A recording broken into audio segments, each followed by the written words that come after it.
Salve, salve, cafezeiros! Sejam bem-vindas, sejam bem-vindos ao Café Araribóia, esse canal que é voltado para a gente falar sobre história, turismo, a atualidade. É um canal que está completando aí agora em março o seu segundo ano. E para comemorar, né, essa data tão importante, esse marco tão importante para a gente, né, a partir de hoje a gente começa um novo quadro, um quadro de entrevistas, onde a gente vai falar um pouquinho sobre tudo.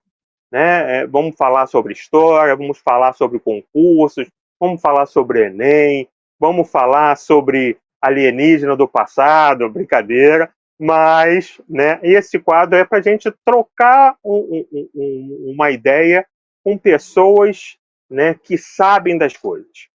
E para começar, a gente trouxe uma grande amiga nossa, a professora Mansuária, professora de português, né, em ensino fundamental, em ensino médio, em preparatórios há mais de 10 anos, formada, né, em letras português e literatura, né, pós-graduada, deixa eu pegar minha colinha aqui, em língua portuguesa. Aí, né, achando que a vida já estava estável, vou ser professor o resto da vida, a moçoila resolveu, né, fazer um rebolation e começar uma nova faculdade. E aí se aventurou em direito, né, fazendo uma tripla jornada. O que uma dupla jornada já não é cansativa, por baixo, por que não uma tripla jornada, né?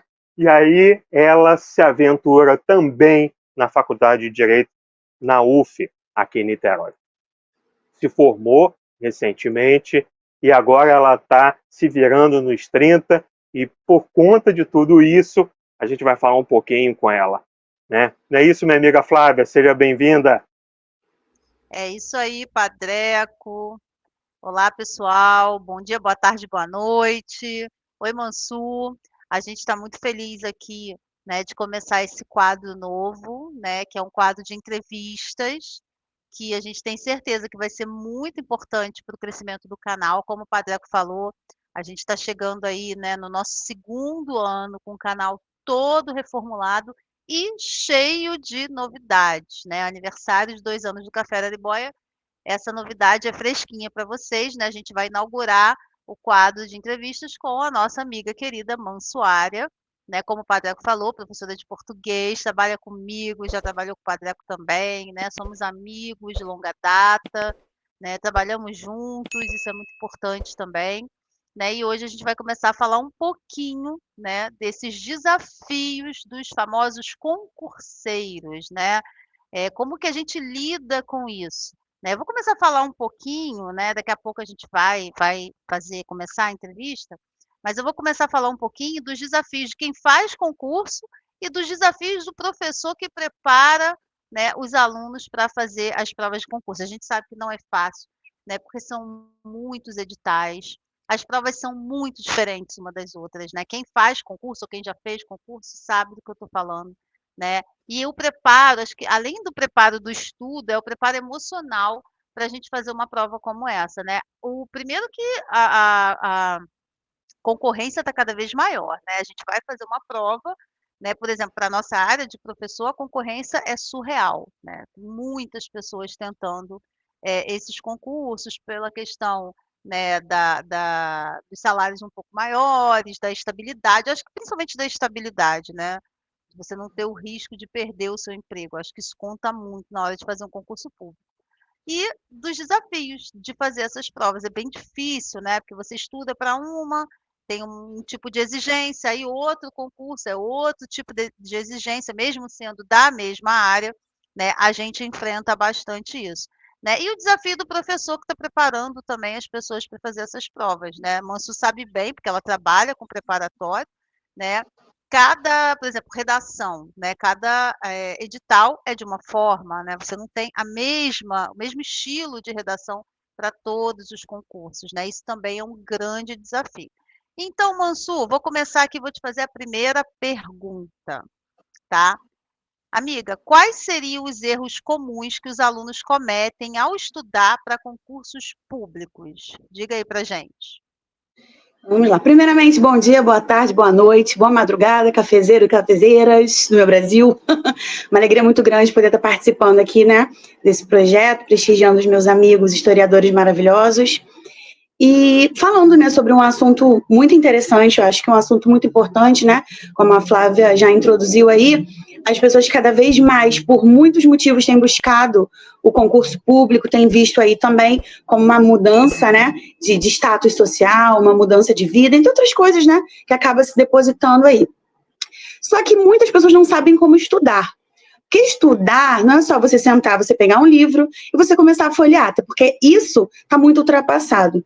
Hoje a gente fala muito em estratégias de ensino, a gente fala muito em estratégias também de estudos. E os professores têm desenvolvido métodos, né? Muitos professores têm seus métodos próprios para ajudar, para auxiliar os alunos nesses processos, né? Eu mesma, recentemente, estudando para a UAB, eu participei, né, de um curso como aluna e a professora ela desenvolveu um método próprio, justamente para que os alunos não ficassem presos à questão da quantidade, mas à questão da qualidade. Então, assim, para mim, o principal erro que as pessoas cometem é justamente esse, é pegar o livro, é não dividir, é não estruturar, é não fazer um cronograma. Hoje a gente fala muito em cronograma também, para tudo. Pega mesmo o seu papel, vê o que você tem de disponibilidade, vê quanto você pode investir por dia do seu tempo naquilo. Então, a gente falando aí dos erros, o que tem de erro? Estudar, entre aspas, de uma forma que não tenha qualidade, que só tenha quantidade, que não seja proveitosa. Segunda coisa, jornadas exaustivas de estudos. Porque se uma pessoa ela faz aquela tarefa bem feita em 2, 3 horas e uma outra faz a mesma coisa em 8 horas, a gente tem que ser inteligente ainda, mesmo sendo de humanas, e pensar, né? Quem que está ganhando tempo aí na situação? Então, se eu for tentar limitar essa questão dos principais erros de uma forma geral, o que a gente tem? Tempo mal empregado, falta de estratégia de estudo e também a falta, né, de fatiar o que você precisa de verdade, estudar o edital, ver o que de verdade vai cair e conhecer a banca, né? Eu acho que são os erros que as pessoas mais cometem. Elas não sabem estudar, a verdade é essa. Então, pegando esse gancho aí, minha amiga, né, você falou de um elemento central, que é o processo de otimização desse tempo, né, de criar estratégias para a pessoa ter um bom rendimento e, consequentemente, ir bem numa prova. Então, nesse contexto aí, quais seriam os recursos, né, quais seriam os materiais mais interessantes para esse concurseiro, né, ele utilizar para ter esse bom rendimento? Né, você falou algo muito importante aí no início da sua fala, que, né, antigamente se usava livro, caderno e ponto final. E a gente estudava assim, né, muitas vezes lá no início dos anos 2000, a gente sabe que na prática hoje em dia isso não é, né, suficiente para você fazer um bom trabalho, né? Então, o que é necessário para esse concurseiro ele se dar bem numa prova dessas? Então, a primeira coisa, você tem que identificar a estratégia que seja melhor para você. O que serve para mim nem sempre cabe para você, né? Tem gente que consegue estudar muito bem fazendo resumo e utilizando, por exemplo, ficha catalográfica, né? Aquelas fichas que antigamente a gente utilizava muito em biblioteca, né, para trabalho. Hoje, muitos estudantes fazem o quê? Anotações em forma de fichamento, resumos, e vão pegando aquilo e no tempo que tem vão estudando. Outros estudantes, né, pegam os post-its, né, colam na parede só com as palavras-chave, com as coisas mais importantes. Outros fazem mesmo a questão do fichamento, a marcação no material, sem contar que nós temos uma gama de materiais gratuitos, um acesso, né, muito vasto na internet, simplificado, material de qualidade, videoaula, em vários aplicativos. E como você falou, né, no início dos anos 2000, e antes até também, né, era muito mais difícil, porque você tinha que pegar um livro, você não tinha onde consultar. Se você tivesse dúvida, você tinha que recorrer a um dicionário, aí uma outra dúvida, a um manual específico de uma outra disciplina, era muito mais difícil. Hoje, o que a gente tem de eficiente aí? Se você tem muita dificuldade naquela matéria e não tem condições financeiras, porque isso também é um fator importante de pagar um professor particular ou um cursinho, primeira coisa, reconheça a sua dificuldade. Depois, comece a... Imagina assim, um elefante. Se você pegar o elefante para tentar combatê-lo de uma vez só, você não vai conseguir. Mas vai fatiando seu elefante um pouquinho por dia, que você vai conseguir dividir e fazer com que tudo aí seja... Eu sei que é feio falar de elefante, né, gente? Animal, mas é só uma ilustração, figura de linguagem, como se fosse, tá? Por favor. Então, a gente vai fatiando o problema, fatiando a questão, e você vai ver que se torna mais fácil. Então, uma boa estratégia, um bom mecanismo.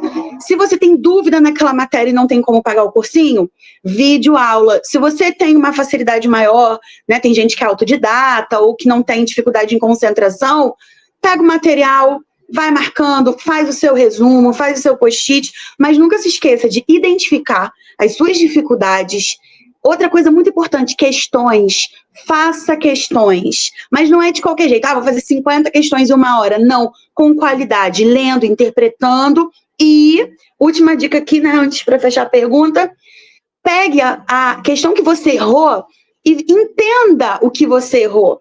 Porque se você tiver errado e contabilizar lá, erro, e não refizer, e não buscar entender o que você errou, aquilo ali não vai adiantar de nada. Isso não é um método eficaz de estudo e vai entrar só na quantidade mais uma vez. Então, Mansu, aproveitando esse gancho aí, né, que você falou do desempenho, né, da qualidade, não da quantidade, né, que não adianta a gente ficar exaustivamente estudando, né, 8, 10 horas por dia, a gente sabe que isso não adianta nesse sentido, não é um estudo efetivo, né? Que dicas, né, você daria para o concurseiro maximizar o seu desempenho nas provas? Como que ele conseguiria fazer isso? Então, essa faz até parte um pouquinho, né, da resposta anterior. Primeira coisa, né? Treino. Tanto para a questão objetiva, quanto para a questão discursiva e redação. Se for concurso de redação, que tenha redação, que a redação seja uma das formas de avaliação, não adianta só teoria, não adianta só leitura do que o outro escreveu. Você precisa treinar. Então, tanto para a língua portuguesa, né, isso falando das minhas áreas, quanto a parte de literatura, a parte de redação, você precisa treinar. Você precisa treinar. A parte da redação seria interessante que alguém corrigisse o que você fez, mesmo que não seja um professor, que a gente volta para a questão, né, do investimento, um amigo que tem uma boa escrita, que tem uma boa leitura, que seja sincero com você. Então, eu acredito que, assim, para otimizar, maximizar tanto a questão do resultado quanto do tempo, treino sempre, para tudo. Mansu, nesse contexto atual, né, que foi anunciado pelo governo federal, o que é conhecido atualmente como o Enem dos concursos, de que forma essa unificação ela acabou sendo benéfica para o concurseiro? É óbvio, mas é bom a gente sempre, né, reforçar isso. Mas, ao mesmo tempo, né, quais são os desafios, né, que vocês que trabalham com esse tipo de atividade, né, precisam ter agora para unificar tudo? Então, né, essa novidade aí, né, o CNU, conhecido, como você disse, né, como o Enem dos concursos, ele trouxe algumas questões e algumas foram até tratadas de uma forma um pouco sensível, né? Porque o que acontece? Se a gente pegar a prova do ensino médio, a nível médio, na verdade, a gente tem algumas questões de língua portuguesa propriamente ditas. Mas no ensino superior, não. E isso aí gerou muita polêmica. E o secretário que está envolvido com a elaboração da prova e tudo mais, ele disse o seguinte: mas é língua materna, então, enquanto você está respondendo a uma questão de ética, você está treinando língua portuguesa. E para o ensino superior tem a questão também da escrita. Então, para o ensino superior, por exemplo, não vai ser considerado o português para concurso como a gente conhece. Isso, para algumas pessoas, é um problema. E aí você me perguntou, né, sobre as questões dos desafios e tudo mais. Nível médio, a questão da unificação, eu acredito que seja interessante, até pela possibilidade de você estudar, né, para algo direcionado, escolher a sua área, ok. Nível superior, eu não sei muito bem o que esperar. Porque como não tem língua língua portuguesa, propriamente dizendo, vai ter uma questão, né? Uma questão aberta, e aí você tem que dissertar sobre. Só que a sua dissertação ela vai ser avaliada também quanto à língua portuguesa. Então, assim, a sua coesão, a sua coerência, isso aí pode ser um tiro no pé, principalmente da galera, assim, que não seja de linguagens, que não seja de humanas. Por quê? Na faculdade, né, de outras áreas, a escrita é mínima. Então, o que acontece, né? Tem uma crítica que nós fazemos aí ao sistema, né? A pessoa é formada naquilo específico, especificamente, ela está acostumada a fazer aquilo, tem anos que ela não escreve, né, um texto corrido, como a gente diz, não estrutura um parágrafo, e aí para o concurso da sua própria área, respondendo a sua própria área, além de empregar o conhecimento, né, específico, ela também tem que saber estruturar o parágrafo. Então isso aí é desafiador, e eu acredito que é até mais para os amigos aí que vão fazer o concurso no ensino superior. Não sei se eu te respondi. Perfeito, Mansu, perfeito. É interessante a gente pensar nisso, né? Que a galera que não está acostumada a escrever, a gente sabe bem, Exatamente. né? Principalmente o pessoal de exatas, né? E Eu aí não eles têm... não queria nome. Mas a gente sabe que né? Eles têm um pouco mais de dificuldade com a escrita mesmo. Isso é uma coisa real, a gente sabe que isso acontece. Aptidão, né? Faz parte, né? Eles têm outras aptidões, né? Sim. Mas eu acho que a língua portuguesa deveria ser uma exigência nessas faculdades, sabe? Eu acho que falta um pouco essa preocupação com a escrita. E as pessoas estão escrevendo cada vez pior, né? Tem cada vez mais dificuldade, né, de fazer um texto dissertativo, por exemplo, né? Então, eu acho que talvez seja um complicador, sim. Né? E a gente vai ficando por aqui, agradecendo muito a Mansu por ela ter, né, aceitado participar desse nosso desafio de fazer entrevistas, né? A gente nunca tinha feito, né? A gente está pensando aí, como a gente vem falando, em trazer novidade nesse segundo ano do Café Araribóia, e Mansu aceitou, né, ser a primeira pessoa, né, a participar desse novo formato de programa, e a gente está muito feliz com isso.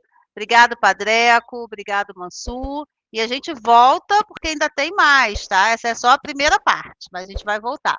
Beijo!